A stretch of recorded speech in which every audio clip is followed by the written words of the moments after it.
Banerjee madam ने यही तो कहा था। असल में उन्होंने स्टालिन सर का नाम लेकर वह आरोप लगाया था। इस पर आप क्या जवाब देने वाले हैं स्टालिन सर?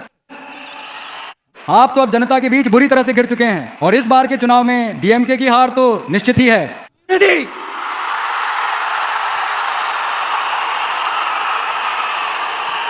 चुनाव हारने के बाद क्या असर होगा यह मैं अभी बता देता हूं। पार्टी को बचाना भी तो है ना। बहुत सारे केस जो हैं, रिश्वत के केस, भ्रष्टाचार के केस, चोरी के केस, उन्हें अपने परिवार और मंत्रियों सबको बचाना है ना। जाकर देखिए कि डीएमके मोदी जी और अमित शाह जी के पैरों में गिरती है या नहीं। उस दिन पता चलेगा लोगों, अल्पसंख्यक भाइयों, उस दिन पता चलेगा कि इस डीएमके का असली रंग सामने आ जाएगा। क्या नहीं? बीजेपी का पहला गुलाम कौन है, इस बात की होड़ मची है। तुम या मैं या तुम। किसके बीच? इस डीएमके और कई अन्य लोगों के बीच। इसलिए तो ऐसा है। अल्पसंख्यक भाइयों के साथ यह विजय अडिग खड़ा रहेगा, यह निरंतर खड़ा रहेगा, यह हमेशा खड़ा रहेगा। इस बात में अब कोई दो राय नहीं है। आजकल तो हर तरफ बहुत सारी कॉमेडी देखने को मिल रही है ना। और हमारे स्टालिन सर भी कुछ कम नहीं है। और भी कई लोग मिलकर ओपिनियन पोल के नाम पर अपनी झुंझलाहट में बहुत सारी भविष्यवाणियां किए जा रहे हैं। उसमें क्या डीएमके 300 सीटें जीतेगी और बाकी लोग 700 सीटें जीतेंगे? अरे भाई, इतनी सीटें कहां से और किसको मिल रही हैं? बस मन में आया तो फेंकते जा रहे हैं। इन मनगढ़ंत बातों की भी कोई हद होती है। कह रहे हैं कि सिर्फ 40 साल से कम उम्र के लोग ही विजय को वोट देंगे। कहते हैं कि सिर्फ 50 साल से कम उम्र के लोग ही विजय को वोट देंगे। और ये जो 40 साल से कम उम्र के वोटर्स हैं, क्या उनकी संख्या बहुत कम है? लेकिन 50 से 80 साल की उम्र वाले लोग, वो वोटर्स बहुत ज्यादा हैं। लेकिन सुना है कि उनमें से कोई भी विजय को वोट नहीं देगा। इतने लंबे चौड़े बिल्डअप और इंतजार के बाद बिल्कुल सीधे सिर पर चोट करने वाले अंदाज में हमारे चुनाव आयोग ने हाल ही में एक अत्यंत विस्तृत रिपोर्ट सार्वजनिक की है, जिसके आंकड़ों के अनुसार 40 वर्ष से कम आयु वाले मतदाताओं की कुल संख्या 2,37,00,000 के आंकड़े से भी कुछ अधिक दर्ज की गई है। उसमें अगर आप 50 साल से कम उम्र वालों को भी जोड़ लें तो ये 3,65,00,000 से कुछ ज्यादा है। उस 3,65,00,000 से ज्यादा की संख्या में 50 साल से कम उम्र की हमारी बहनें कितनी हैं पता है? 1,77,00,000 से कुछ ज्यादा। आखिर कहां चले गए तुम सब लोग, गुस्से में बड़ी बड़ी भविष्यवाणियां करने वाले? आखिर कहां गायब हो गए? क्या बस ये सब सिर्फ हवाबाजी ही चल रही है? इस गुस्से में भविष्यवाणी करने वालों से बस एक ही सवाल है। ये 60 साल से ऊपर के लोग, ये 70-80 साल के, मेरी माँ, दादी, पिता, दादा, ये सब, विजय हमारे घर का बेटा है, विजय हमारे घर का बेटा है। क्या मैंने जो कहा वो तुम्हारे कानों तक नहीं पहुंचा? क्या उन दोनों ने यह सब सच बाहर बताने के लिए सोच समझकर योजना बनाई है? इसलिए यह ओपिनियन पोल गुस्से में की गई भविष्यवाणी है। चाहे कोई भी भविष्यवाणी हो, चाहे कुछ भी हो, डीएमके और बाकी सबका मुंह की खाना तय है। उनका यह सत्ता का सपना, रिश्वत का सपना, भ्रष्टाचार का सपना, लूटने का सपना सब खत्म हो गया है। हाल ही में पुडुचेरी चुनाव में, उस चुनाव के दिन 90% से भी ज्यादा मतदान हुआ है। ऐसा लग रहा है कि अगर और मौका मिलता तो 100% हो जाता। देखिए कि हमारे तमिलनाडु में भी वैसा मतदान हो रहा है या नहीं। इसलिए दोस्तों, मैं आप सभी से हाथ जोड़कर गुजारिश करता हूं, वहां बूथ पर जाकर के स्टालिन सर से हमें अपने तमिलनाडु को बचाना है, हमें अपने लोकतंत्र को बचाना है। आप चाहे कितने भी व्यस्त हो, कोई भी काम हो या कहीं बाहर हो, जिस भी बूथ पर आपका वोट है वहां आकर कृपया हमारे सिटी चुनाव चिन्ह पर अपना वोट डालें। कृपया अपने विजय को एक बार सेवा करने का मौका दें। इस समय जो हमारे सभी मित्र विदेश से पैसे खर्च करके और फ्लाइट टिकट बुक करके यहां अपना वोट डालने आए हैं, मैं उन सभी का तहे दिल से शुक्रिया अदा करता हूं।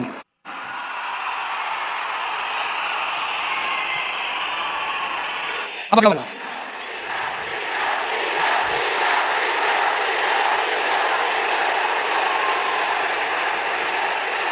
ही। चाहे कितनी भी बड़ी मुसीबत क्यों ना आ जाए, विजय कभी भी बाहर निकलकर सामने नहीं आते हैं। आखिर ये बेतुकी बात कह कौन रहा है? अरे वही जो और अन्य वाली पार्टी में है ना, जो अब तक पूरे 10 बार चुनाव हार चुका है, वही कह रहा है। अभी तक ना सुधरने वाला एक शाख, वो अब ये कहने की कोशिश कर रहा है, वो मेरे अत्यंत अनुभवशाली महोदय। आखिरकार मैं आपसे केवल एक छोटा सा सवाल पूछना चाहता हूं। सलेम के पास वाली उस सुरक्षित सीट पर ही छिपकर बैठने के बजाय क्या आप में इतनी हिम्मत है कि आप तमिलनाडु की किसी और सीट से चुनाव लड़ें और वहां से जीत कर दिखाएं? अरे मुझे माफ कीजिए, क्या आप एक पल के लिए रुक सकते हैं? पहले वो काम कर लो, उसके बाद इस विजय के बारे में बात करना बॉस। बस करो ये किचकिच। अपने ही क्षेत्र में हारने के डर से ही तो उसने हमारा चिन्ह चुरा लिया है ना। इसीलिए हम अपने मंच पर कई वर्षों से साथ रहे एक निर्दलीय उम्मीदवार के चुनाव चिन्ह को अपनाकर उसका समर्थन कर रहे हैं। इसलिए एडेप्पाडी निर्वाचन क्षेत्र के लोगों उस निर्दलीय उम्मीदवार के चुनाव चिन्ह यानी टीवी के निशान पर वोट डालना हमारे सीटी के निशान पर वोट डालने के बराबर है। तो एडेप्पाडी निर्वाचन क्षेत्र के मेरे प्यारे भाइयों और बहनों, मेरी इस बात को आप लोग कभी भी भूलिएगा मत, क्योंकि ये जो डीएमके पार्टी है और इनके साथ जुटी हुई जो अन्य कई पार्टियां हैं, इन सभी का एक ही कॉमन ऑनर है। आप जानते हैं ना, और वो कौन है? वो है भाजपा। तब उसमें एक बीजेपी मंत्री कहते हैं विजय, क्या भाई विजय? अभिनेता विजय, अभिनेता विजय, अभिनेता विजय। हाँ, मैं अभिनेता ही तो हूं। हाँ, किसने कहा नहीं? जैसे इन्होंने कोई नई खोज कर ली हो। लेकिन मैं राजनीति में आकर नाटक नहीं कर रहा हूं, मैं राजनीति में नाटक नहीं कर रहा हूं। पर आप क्या कर रहे हैं? राजनीति में रहकर एक के बाद एक नाटक कर रहे हैं। तो क्या आप सबको नाटक करने वाले कलाकार कह सकते हैं? केंद्र सरकार की सत्ता हाथ में रखकर डीएमके का एक नाटक और कई अन्य लोगों का एक नाटक, तो क्या आप सभी को एक खतरनाक ड्रामा कंपनी कहा जा सकता है? सिर्फ बीजेपी के सामने सरेंडर करने तक ही नहीं, बल्कि भ्रष्टाचार में पूरी तरह से डूबे हुए इन दोनों लोगों की हमें जरूरत नहीं है। एक बिल्कुल नई और ताजा सोच वाली, जो एक बेहतर शासन दे सके, जो समाज में एक बड़ा बदलाव ला सके, ऐसी हमारी टीवीके को हम सब मिलकर सत्ता में लेकर आएंगे। आइए हम सब मिलकर इस खुशी का जश्न मनाएं। बदलाव के लिए यह एक महत्वपूर्ण चुनाव है। बस बार बार एक दूसरे को वोट देने को बदलाव नहीं कहते, किसी नए व्यक्ति को लाना ही असली बदलाव है। क्या तुम्हें पता है, भोगी के इस पावन त्योहार पर हम घर में जमा सारी बेकार चीजें बाहर फेंक देते हैं। उसी तरह इस चुनाव में 75वीं प्लैटिनम जुबली पापा को भी। क्या हम 55 साल पुरानी उस पल्लांगू जी गुड़िया को भी उठाकर फेंक दें? क्या हम सब मिलकर एक नई और बेहतर गवर्नेंस ला सकते हैं? चाहे आप अपना वोट डीएमके को दें या फिर किसी और पार्टी को, अंत में तो आप जाने अनजाने में भाजपा को ही वोट दे रहे होते हैं। और असल में यह पूरे तमिलनाडु के निवासियों के हितों के खिलाफ दिया गया एक वोट है। क्या आपने कभी इस बात पर गौर किया है कि किस तरह से ये सब लोग एकजुट होकर केवल एक ही इंसान का विरोध करने में लगे हुए हैं? इसके पीछे क्या कारण है? उन्हें इस तरह विरोध क्यों करना चाहिए? अगर वे वहां अलग अलग गठबंधन में होते तो वे आपके विरोधियों का सामना करते, लेकिन सब मिलकर एक व्यक्ति का विरोध कर रहे हैं। इसके पीछे क्या कारण है? सब के सब एक साथ एक ही गठबंधन में हैं। विजय ने आखिर ऐसा क्या गलत किया है? आम लोगों का राजनीति में आना भला क्या गलत है? क्या सुशासन देने की सोचना गलत है? क्या भ्रष्टाचार न करने की सोचना गलत है? क्या रिश्वत न लेने की सोचना गलत है? क्या महिलाओं की सुरक्षा सुनिश्चित करने की सोचना गलत है? क्या नशा संस्कृति को खत्म करने की सोचना गलत है? क्या कानून व्यवस्था को सुधारने की सोचना गलत है? किसान खुशहाल रहें, मछुआरे खुशहाल रहें, क्या मेहनत करने वाले सभी लोग खुशहाल रहें, यह सोचना गलत है। लेकिन लोगों, हम खुशहाल रहेंगे, हम खुशहाल रहेंगे, हम सब खुशहाल रहेंगे। हम लोग भला कैसे अच्छे रह पाएंगे? हम तो बिल्कुल अच्छे रहेंगे और सब भी अच्छे ही रहेंगे।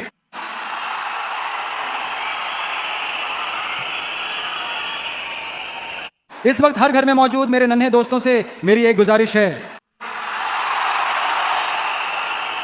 जब आपको कोई चॉकलेट या किंडर जॉय चाहिए होता है तो आप रो धोकर या जिद करके उसे हासिल कर ही लेते हैं, है ना? वैसे ही जब आपको कोई ड्रेस चाहिए होती है तो आप रो धोकर या जिद करके उसे भी पा लेते हैं। उसी तरह अपने पसंदीदा विजय मामा के लिए भी ऐसा ही कीजिए। विजय मामा की शानदार जीत और तमिलनाडु की प्रगति के लिए अपने परिवार के सभी बड़े बुजुर्गों और युवाओं से विनम्र निवेदन करें कि वे सीटी के निशान पर अपना बहुमूल्य वोट देकर उन्हें विजयी बनाएं। मान लीजिए अगर कोई वोट डाले बिना घर पर बैठा है तो उनके कान के पास जाकर प्यार से सीटी बजाएं और उन्हें वोट डालने के लिए दौड़ाएं। जब तक वे सीटी को वोट ना दे दें तब तक उन्हें छोड़े नहीं। चुनाव ऐसा ही होने वाला है। गठबंधन के ये सारे हिसाब किताब चकनाचूर हो गए हैं, ये सारा अंक गणित चकनाचूर हो गया है। और फिर वोट के बदले पैसे देकर जो ये कस्में खिलाई जाती हैं वो सब झूठी कस्में हैं, ये झूठों द्वारा ली गई कस्में हैं, उन पर भरोसा मत कीजिए। अगली बार बीजेपी आएगी, ये डराने धमकाने वाली हरकतें बिल्कुल नहीं चलेंगी, फांसीवादी ताकतें बर्दाश्त नहीं की जाएंगी। लोग पहले ही तय कर चुके हैं, ये डीएमके भी नहीं चाहिए और बाकी लोग भी नहीं चाहिए, खास तौर पर ये बीजेपी बिल्कुल नहीं चाहिए, पहले ही तय कर लिया है। इसीलिए आप इन सर्वे वर्वे पर बिल्कुल भी भरोसा ना करें। हमारे लोग तो पहाड़ की तरह अडिग हैं। यह आगामी चुनाव एक बहुत ही विशाल विसल लहर में तब्दील होने वाला है। यह चुनाव निश्चित रूप से जीत का एक नया स्वर्णिम इतिहास दोहराने जा रहा है।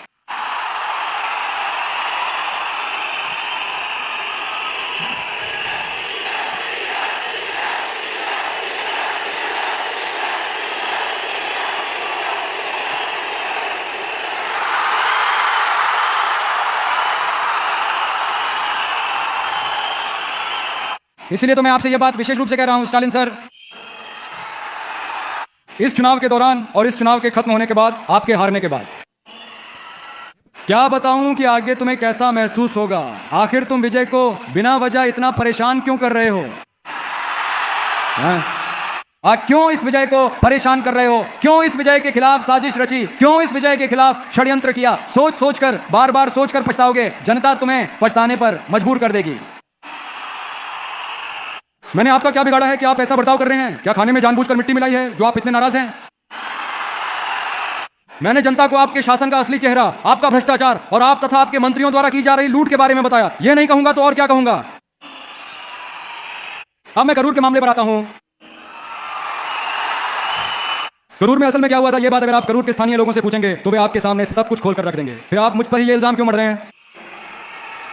अरे मैडम, हम राजनीति नहीं करते, इन सब मामलों में हम राजनीति नहीं करते। वीडियो डालकर विधानसभा में बैठकर मुझ पर इल्जाम क्यों लगा रहे हैं? देर से आए हैं कहकर पुलिस द्वारा दिए गए समय पर हम वहां मौजूद थे। क्या आप चाहते हैं कि मैं नामक्कल करूर रास्ते में मिले उन सबको बीच रास्ते में ही छोड़ाऊं? नामक्कल से करूर तक मैं कैसे पहुंचा और कितना समय लगा, यह तो पूरी दुनिया ने लाइव देखा था। अब तुम बिना किसी शर्म के मुझ पर बेबुनियाद इल्जाम क्यों लगा रहे हो? क्या तुम में जरा भी जमीर या इंसानियत नहीं बची? ठीक है, आपने तो वास्तव में कुछ भी नहीं किया है सर। तो फिर सर, पिछले 20 सालों से लगातार सिर्फ करूर में, केवल करूर के ही इलाके में चुनाव लड़ने वाले आपके एक वफादार गुलाम को, तुमने अपने एक गुलाम को इतनी दूर कोयंबटूर तक आखिर क्यों भेजा था? मुझे बताओ, आखिर मुझे कोयंबटूर तक इतनी दूर क्यों दौड़ाया?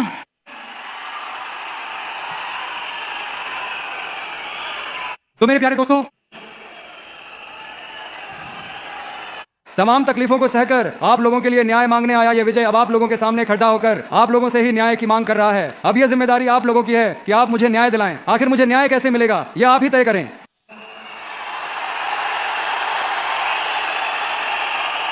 आज 23 अप्रैल की तारीख है। आज सुबह सुबह ही मैं बहुत अच्छे से तैयार हो गया हूं और अपने हाथ में अपना वोटर आईडी कार्ड थामे हुए आगे बढ़ रहा हूं। घर के भगवान को अच्छे से प्रणाम करके अपने पड़ोसियों, ऊपर नीचे रहने वालों, अंकल आंटी सबको खुशी खुशी साथ लेकर पोलिंग बूथ पर जाइए और उस सीटी के निशान के सामने वाले बटन को एक बार दबा दीजिए। यह चुनाव हमारी आने वाली पीढ़ी का भविष्य तय करेगा। यह सिर्फ आप लोगों के लिए है। मैंने बहुत मुश्किलें झेली हैं और यहां सिर्फ आपके लिए आया हूं। मेरा मकसद आप लोगों का कर्ज चुकाना है। मैं वादा करता हूं, मैं कभी आपसे झूठ नहीं बोलूंगा। बस एक बार करने का मन है। क्या हम इसे बस एक बार दोहरा सकते हैं? आखिरी बार। ये 4 घंटे का मैच हो, 40 घंटे का मैच हो या कितने भी घंटे का मैच हो, चाहे कितनी भी फेंक लो, यहां मुकाबला सिर्फ 2 का है। एक ये, दूसरा वो। यस, एक टीवी के, दूसरा डीएमके। क्या आपको जन विरोधी स्टालिन सर चाहिए या जनता से प्यार करने वाले विजय? बस ये चुनाव खत्म हो गया। इसलिए आपके बच्चे के लिए, आपके बेटे के लिए, आपके बड़े भाई के लिए, आपके छोटे भाई के लिए, आपके विजय के लिए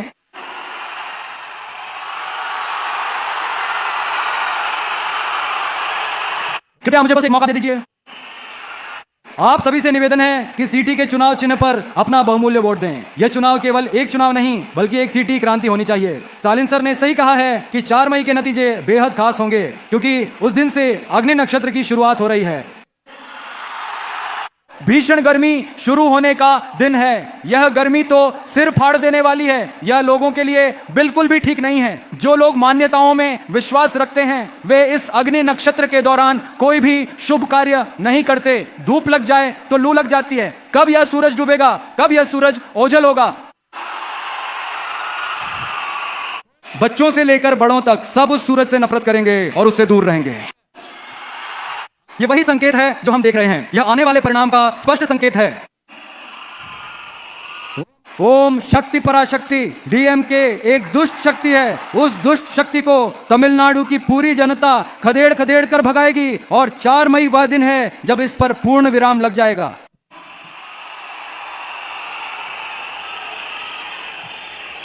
हमारे सत्ता में आने के अगले ही पल यहां का क्या करोगे बताता हूं।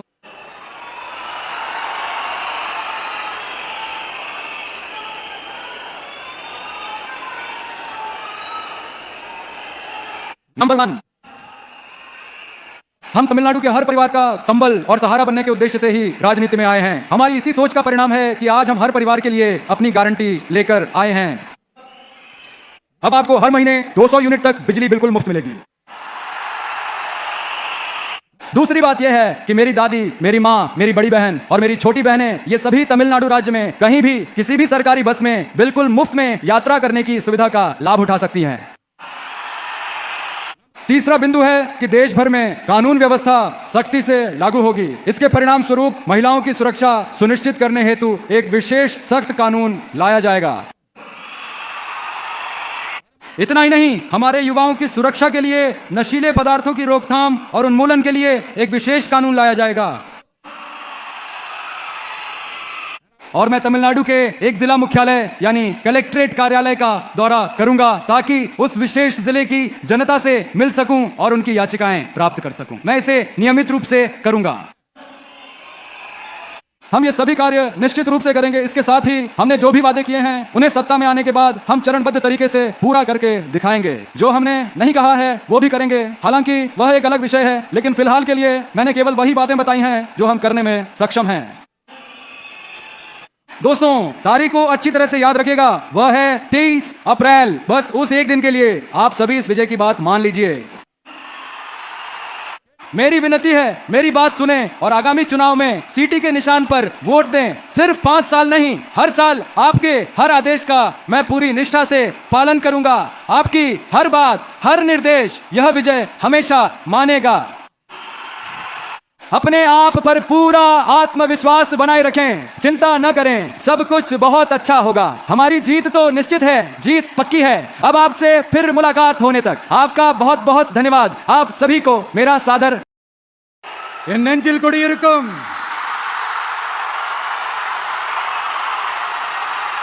உங்கள் அனைவருக்கும் என்னுடைய வணக்கம் வணக்கம் வணக்கம் வணக்கம் வணக்கம்।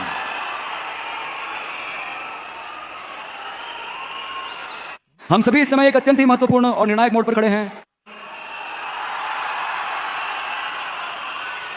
क्या तुम डीएमके की सरकार को सत्ता से हटाओगे? वह उस चुनाव का आखिरी चुनावी प्रचार अभियान था। तो क्या तुम स्टालिन सर को घर वापस भेजने वाले हो? उस चुनाव का यह आखिरी प्रचार है। ऐसी सरकार यानी वो सरकार जिसे आम जनता की रत्ती भर भी परवाह नहीं है, ऐसी निकम्मी सरकार और ऐसे नेताओं को आप घर भेजने जा रहे हैं। उस चुनाव के लिए किया गया वह आखिरी प्रचार अभियान। हाँ, तो फिर अगर हम ऐसे लोगों को उनके घर नहीं भेजेंगे तो क्या उन्हें किले भेजेंगे? कितने सारे झूठे वादे किए हैं, झूठ बोल बोलकर लोगों को धोखा दिया और सिर्फ अपनी जिंदगी को बेहतर बना लिया। लेकिन क्या आपको पता है कि उन्होंने लोगों की जिंदगी को कैसे बेहतर बनाया? घर का टैक्स बढ़ा दिया, पानी का टैक्स बढ़ा दिया, व्यावसायिक टैक्स बढ़ा दिया, महंगाई बढ़ा दी, यहां तक कि कचरे पर भी टैक्स लगा दिया। इन्होंने तो बस लोगों की मुश्किलें ही बढ़ाई हैं। एक कदम और आगे बढ़कर, बल्कि कई कदम आगे बढ़कर उन्होंने तमिलनाडु में इतना कर्ज ले लिया है जितना आज तक किसी सरकार ने नहीं लिया। इतना कर्ज लेकर उन्होंने कर्ज का बोझ भी बढ़ा दिया है। कितना? 5-6 लाख करोड़। इतने लाख करोड़ लेकर कितनी समस्याओं को हल किया जा सकता था। कम से कम हमारे युवाओं के उस शिक्षा ऋण को तो माफ किया जा सकता था। ठीक है, अब हम विक्रवांडी सम्मेलन में चलते हैं। उस सम्मेलन में मैंने आखिर क्या कहा था? हमारा राजनीतिक दुश्मन कौन है? वह है डीएमके। हमारा वैचारिक दुश्मन कौन है? वह है बीजेपी। उस दिन से लेकर आज तक क्या हमारे उस रुख में कोई बदलाव आया है? बिल्कुल नहीं। हिंदू, मुस्लिम, ईसाई सब अपनी अपनी पूजा पद्धति और जीवन शैली तक ही हैं, लेकिन जब तमिलनाडु की बात आती है, एकता दिखाने की बात आती है, तो कोई भी हमारे सामने टिक नहीं सकता। हमारे सौहार्द को कोई भी खराब नहीं कर सकता। कहा था ना, उस दिन से लेकर आज तक के इस पूरे अरसे में क्या उस स्टैंड में कोई भी बदलाव आया है? वह तो 1 इंच भी नहीं बदला है।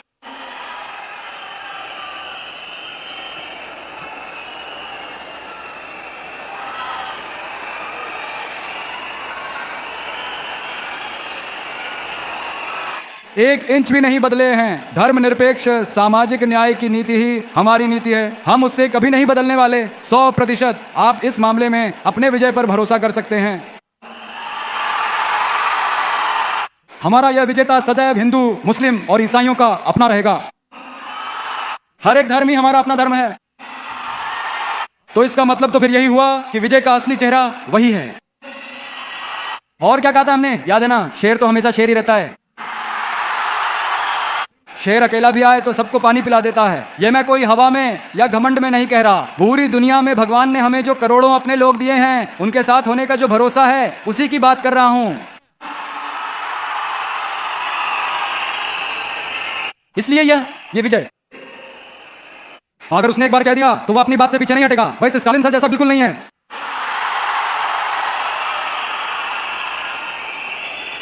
इन अल्पसंख्यक भाइयों के कीमती वोट हासिल करने की खातिर एक तरफ तो करोड़ों रुपए पानी की तरह बहाकर पूरी तमिलनाडु कांग्रेस को अपनी जेब में कर लेना, और वहीं दूसरी तरफ अपनी डूबती हुई पार्टी को किसी भी तरह बचाने के लिए भाजपा के साथ पर्दे के पीछे से गुप्त गठबंधन बनाए रखना। एक तरफ तो आप खादी का चोला उड़ते हैं, तो वहीं दूसरी तरफ आप भगवा चोला उड़कर घूमते हैं। जैसा कि मैंने पहले भी स्पष्ट रूप से कहा था, डीएमके और बीजेपी के बीच एक गुप्त अंडरग्राउंड डीलिंग चल रही है। आखिर मैंने ये बात कब कही थी? मैंने ये बात लगभग 1.5 या 2 साल पहले ही कह दी थी। उस दिन जो बातें कही गई थी, क्या वे आज पूरे भारतवर्ष में गूंजती सुनाई दे रही हैं? पश्चिम बंगाल की मुख्यमंत्री ममता बनर्जी मैडम ने यही तो कहा था। असल में उन्होंने स्टालिन सर का नाम लेकर वह आरोप लगाया था। इस पर आप क्या जवाब देने वाले हैं स्टालिन सर? आप तो अब जनता के बीच बुरी तरह से गिर चुके हैं, और इस बार के चुनाव में डीएमके की हार तो निश्चित ही है।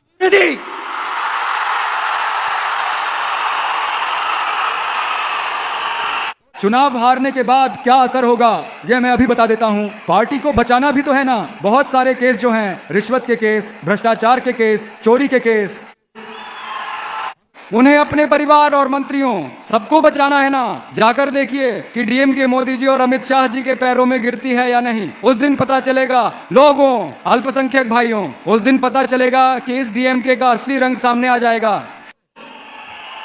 क्या नहीं?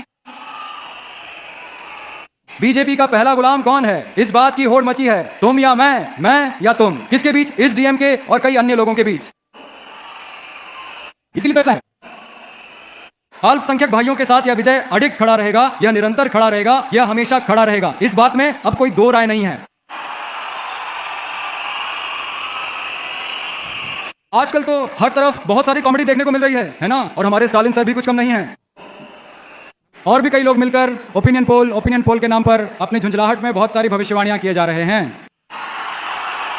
उसमें क्या डीएमके 300 सीटें जीतेगी और बाकी लोग 700 सीटें जीतेंगे? अरे भाई, इतनी सीटें कहां से और किसको मिल रही हैं? बस मन में आया तो फेंकते जा रहे हैं। इन मनगढ़ंत बातों की भी कोई हद होती है। कह रहे हैं कि सिर्फ 40 साल से कम उम्र के लोग ही विजय को वोट देंगे।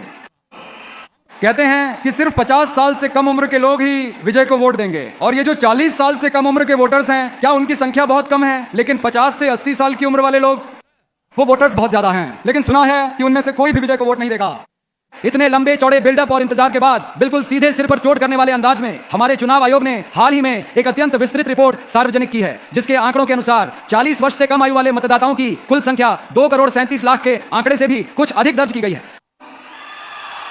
उसमें अगर आप 50 साल से कम उम्र वालों को भी जोड़ लें तो यह 3,65,00,000 से कुछ ज्यादा है। उस 3,65,00,000 से ज्यादा की संख्या में 50 साल से कम उम्र की हमारी बहनें कितनी हैं पता है? 1,77,00,000 से कुछ ज्यादा। आखिर कहां चले गए तुम सब लोग, गुस्से में बड़ी बड़ी भविष्यवाणियां करने वाले? आखिर कहां गायब हो गए? क्या बस ये सब सिर्फ हवाबाजी ही चल रही है?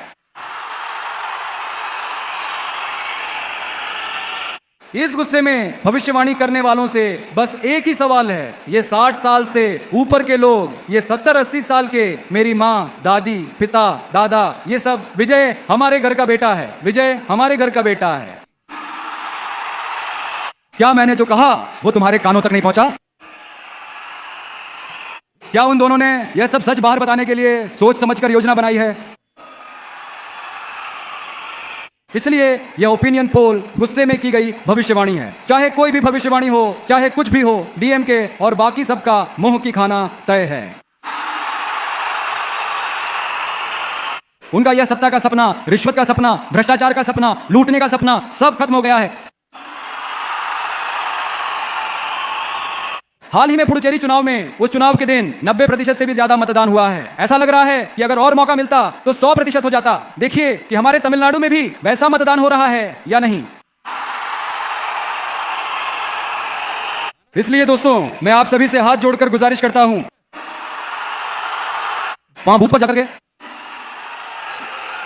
स्टालिन सर से हमें अपने तमिलनाडु को बचाना है, हमें अपने लोकतंत्र को बचाना है। आप चाहे कितने भी व्यस्त हो, कोई भी काम हो या कहीं बाहर हो, जिस भी बूथ पर आपका वोट है वहां आकर कृपया हमारे सिटी चुनाव चिन्ह पर अपना वोट डालें। कृपया अपने विजय को एक बार सेवा करने का मौका दें। इस समय जो हमारे सभी मित्र विदेश से पैसे खर्च करके और फ्लाइट टिकट बुक करके यहां अपना वोट डालने आए हैं, मैं उन सभी का तहे दिल से शुक्रिया अदा करता हूं।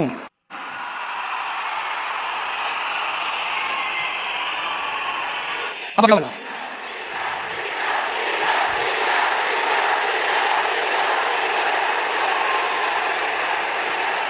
अगला वाला ही। चाहे कितनी भी बड़ी मुसीबत क्यों ना आ जाए, विजय कभी भी बाहर निकलकर सामने नहीं आते हैं। आखिर ये बेतुकी बात कह कौन रहा है? अरे वही जो और अन्य वाली पार्टी में है ना, जो अब तक पूरे 10 बार चुनाव हार चुका है, वही कह रहा है।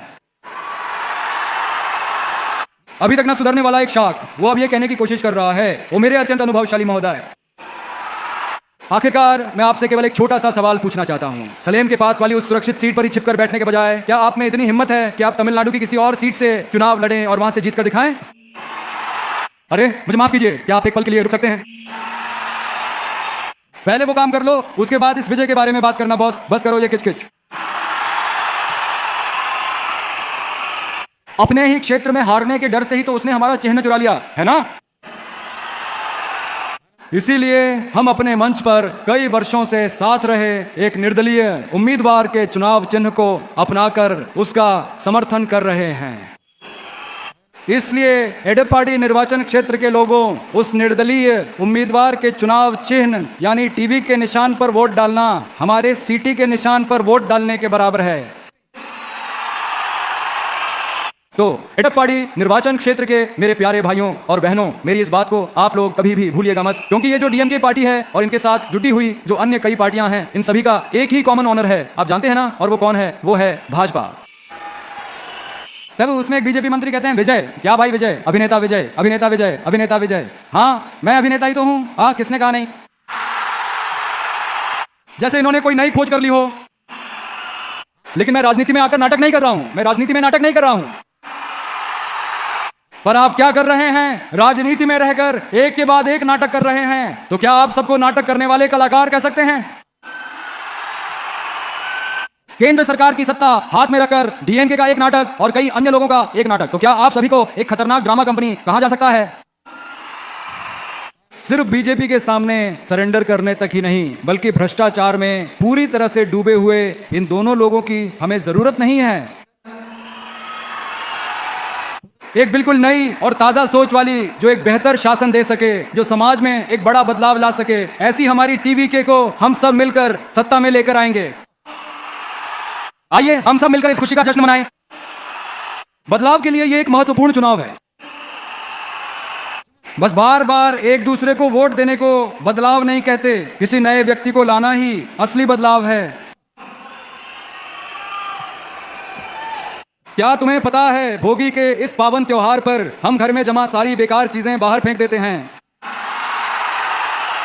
उसी तरह इस चुनाव में 75वीं प्लैटिनम जुबली पापा को भी। क्या हम 55 साल पुरानी उस पल्लांगू जी गुड़िया को भी उठाकर फेंक दें? क्या हम सब मिलकर एक नई और बेहतर गवर्नेंस ला सकते हैं?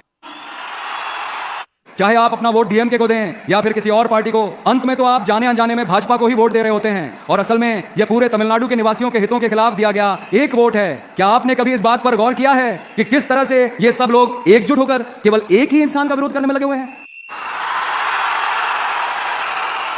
इसके पीछे क्या कारण है? उन्हें इस तरह विरोध क्यों करना चाहिए? अगर वे वहां अलग अलग गठबंधन में होते तो वे आपके विरोधियों का सामना करते, लेकिन सब मिलकर एक व्यक्ति का विरोध कर रहे हैं। इसके पीछे क्या कारण है? सब के सब एक साथ एक ही गठबंधन में हैं। विजय ने आखिर ऐसा क्या